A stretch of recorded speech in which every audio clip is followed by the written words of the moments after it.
Alhamdulillah, alhamdulillahi rabbil alamin, alladzi anzala sakinata fi qulubil mu'minin. Asyhadu an la ilaha illallah wahdahu la syarikalah, wa asyhadu anna Muhammadan abduhu wa rasuluh sallallahu alaihi wasallam, la nabiyya ba'dah. Allahumma shalli wa sallim wa barik ala hadzal nabiyil karim wa ala alihi wa ashabihi ajma'in. Faya ayuhan nas wal hadirun, usikum wa nafsi bitaqwallah. Ittaqullaha haqqa tuqatih wa la tamutunna illa wa antum muslimun. Faqala Allah ta'ala fil Qur'anil Karim, a'udzu billahi minasy syaithanir rajim. Bismillahirrahmanirrahim. Ya ayyuhalladzina amanu taqullaha wal tanzur nafsum ma qaddamat lighad wattaqullah innallaha khabirum bima ta'malun. Sadaqallahul azim. Bapak-bapak, saudara-saudara hadirin kaum muslimin sidang jemaah salat fardu Jumat yang dimuliakan oleh Allah. Marilah kita sama-sama sejenak menyampaikan ucapan puji dan syukur. Alhamdulillahi rabbil alamin. Segala puji bagi Allah, Tuhan semesta alam, yang hanya karena rahmat dan karunia-Nya jualah di Jumat yang berbahagia ini kita masih diberikan kesehatan, diberikan kesempatan, dan masih tertaut di hati kita nikmat iman dan Islam, yang dengannya kita masih kuat melangkahkan kaki, mengayunkan tangan kita beribadah, menunaikan kewajiban fardu ain sebagai kaum laki-laki, yakni salat fardu Jumat secara berjamaah. Kemudian salawat dan salam kita doakan kepada Allah, semoga disampaikan untuk junjungan Nabi besar kita, yakni Nabi Muhammad sallallahu alaihi wasallam, dengan hantaran kata Allahumma shalli ala Sayyidina Muhammad wa ala ali Sayyidina Muhammad. Hadirin kaum muslimin jemaah Jumat yang dimuliakan oleh Allah, khutbah kita di akhir tahun ini, khatib mengambilkan sandaran khutbah kita tadi Al-Quran, sebuah ayat yang cukup masyhur, populer, sering kita dengar. Itulah Al-Quran surat Al-Hasyr ayat yang ke-18. Surat Al-Hasyr ini surat yang ke-59. Di dalam surah Al-Hasyr ini hadirin kaum muslimin, Allah Subhanahu wa taala memanggil kita sebagai orang yang beriman hendaknya mencoba mengevaluasi diri kita, mencoba menghitung-hitung amal-amal kita, mencoba menghitung persiapan diri kita untuk kehidupan yang kekal abadi di akhirat kelak. Sudah sejauh mana persiapan kita hadirin kaum muslimin, andai kata kematian itu tidak lagi jauh dari kita? Seandainya siap Jumat ini Allah takdirkan umur kita sudah sampai batasnya, pertanyaannya, sudahkah kita mempersiapkan diri menghadapi kebahagiaan hidup akhirat? Kalau kita tidak siap, berarti nanti kita akan ditempatkan oleh Allah pada tempat yang tentu tidak terpuji, itulah nerakanya. Hadirin kaum muslimin jemaah Jumat yang dimuliakan oleh Allah, mari kita lihat kembali Al-Quran surah Al-Hasyr ayat 18 ini. A'udzu billahi minasyaitonir rajim. Bismillahirrahmanirrahim.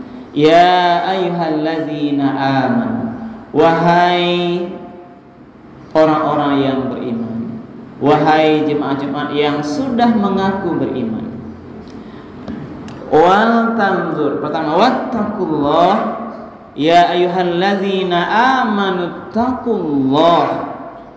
Wahai orang-orang yang beriman, bertakwalah kepada Allah. Dipanggil orang beriman, disuruh bertakwa kepada Allah. Mana takwa yang sederhana, selalu kita sempurna, berupaya maksimal mematuhi semua perintah Allah, menjauhi semua larangannya. Wahai orang-orang yang beriman, bertakwalah kepada Allah. Wal tanzur nafsum ma qaddamat lighad. Lalu Allah menyuruh kita wal tanzur, hendaklah nafsum ma qaddamat lighad, hendaklah melihat setiap orang apa yang telah diperbuatnya untuk hari esok. Ini katanya wal tanzur, dan hendaklah setiap orang melihat apa yang sudah dia kerjakan lighadin, untuk akhirat. Inilah yang perlu kita evaluasi terus lagi, karena kita berada pada waktu yang terus berjalan dan berganti-ganti terus.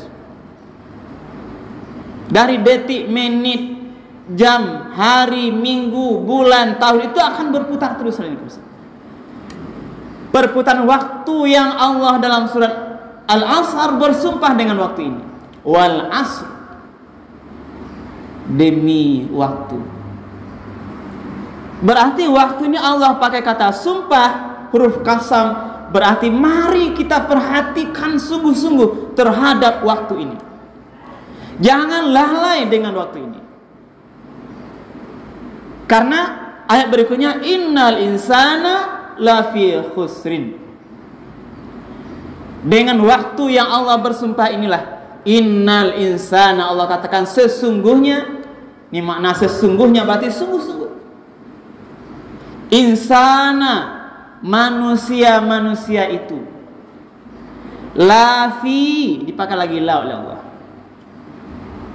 Sesungguhnya manusia-manusia itu, la ini maknanya benar-benar, ditambah lagi ini takkidnya 2 kali. Penguatan bahasa, berarti sangat sungguh. Demi waktu yang terus berjalan, sesungguhnya manusia-manusia itu benar-benar berada lafi khusrin, dalam kerugian. Maka sederhananya dengan kaum muslimin, kalau lihat surah Al-Asr itu, manusia dibagi 2 saja. Yang pertama manusia yang rugi, yang kedua manusia yang beruntung. Dan kita yang akan memilih, akan menempatkan diri kita dalam sisa umur kita ini dalam orang yang rugi dalam pandangan Allah atau orang yang beruntung. Khusrin, rugi.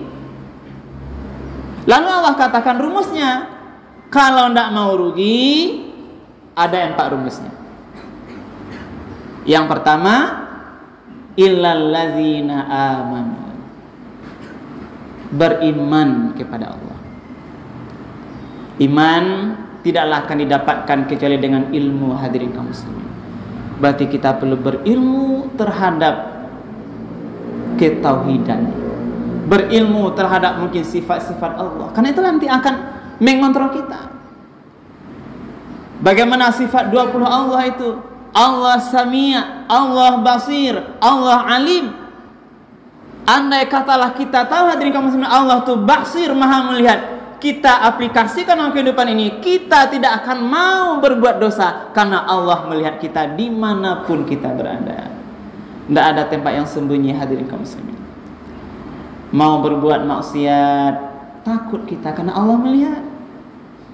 Mau pasang judi, BT, angka-angka perjudian, tidak mau kita.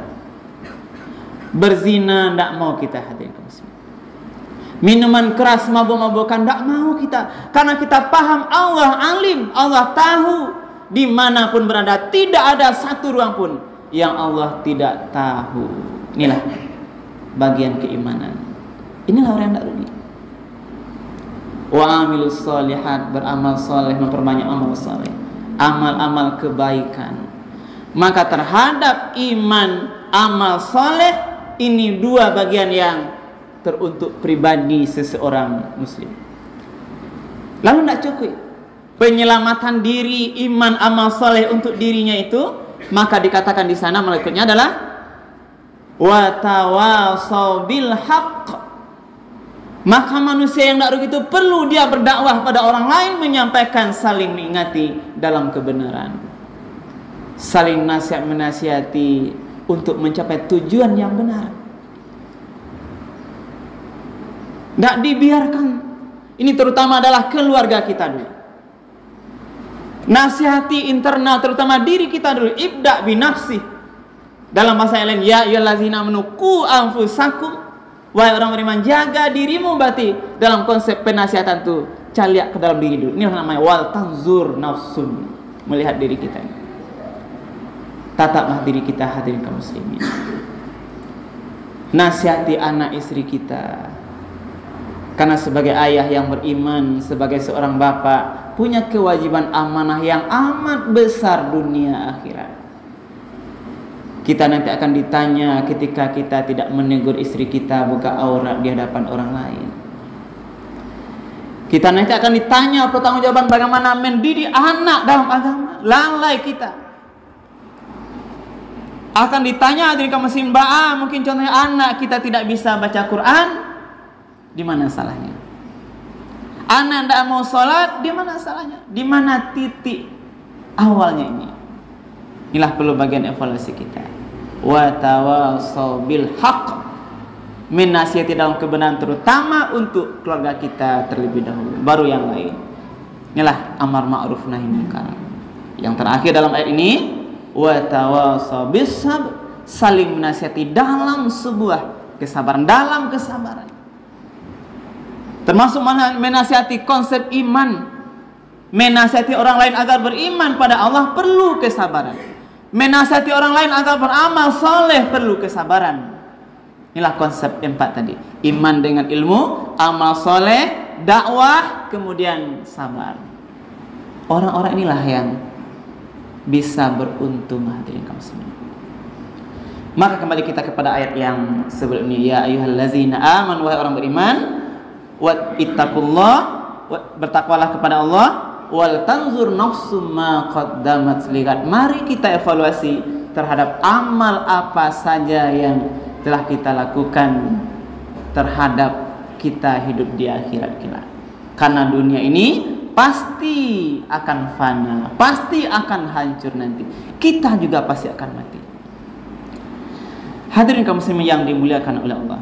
Maka dalam persoalan mengingat hari akhirat ini, khatib hendak juga menyampaikan bahwa Allah Subhanahu wa taala dalam ayat lain ketika berbicara persoalan kematian ini, di dalam surat Al-Waqiah ayat yang ke-84 dikatakan oleh Allah, falaula iza balagatil hulqum, maka mengapa ketika nyawa itu sudah sampai di kerongkongan. Artinya, kenapa tidak kamu cegah ketika nyawa itu sudah sampai di kerongkongan? Wa antum hina idzin tanzurun, sedangkan kamu melihatnya langsung. Wa nahnu aqrabu ilaihi minkum walakin la tubsirun. Kami kata Allah lebih dekat kepadanya daripada kamu, meskipun kamu tidak melihatnya. Ini adalah dikatakan oleh Allah, ini ketika peristiwa kematian, pada saat kita melihat orang-orang terdekat kita waktu sakratul maut.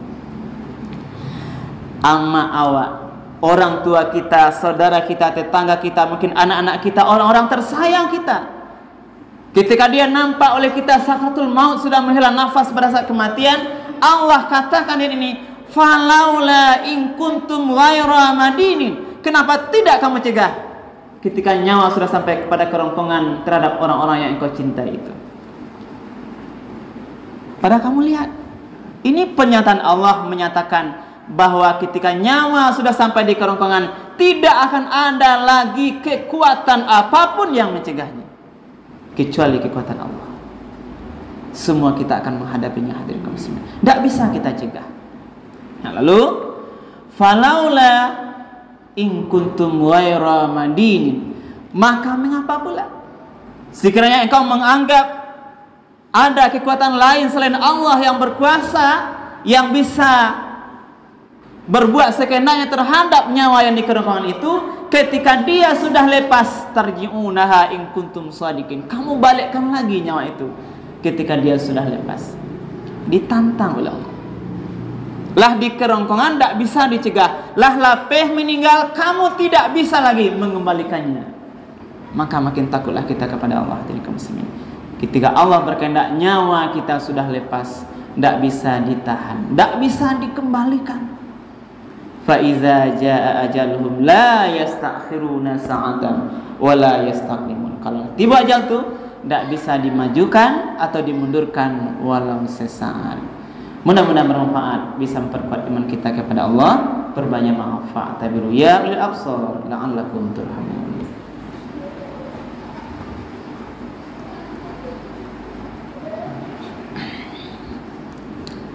Alhamdulillahirabbil alamin alladzi hadana li hadza wa ma kunna linahtadiya laula hadanallah. Asyhadu an la ilaha illallah wahdahu la syarikalah wa asyhadu anna Muhammadan abduhu wa rasuluh sallallahu alaihi wasallam la nabiyya ba'da.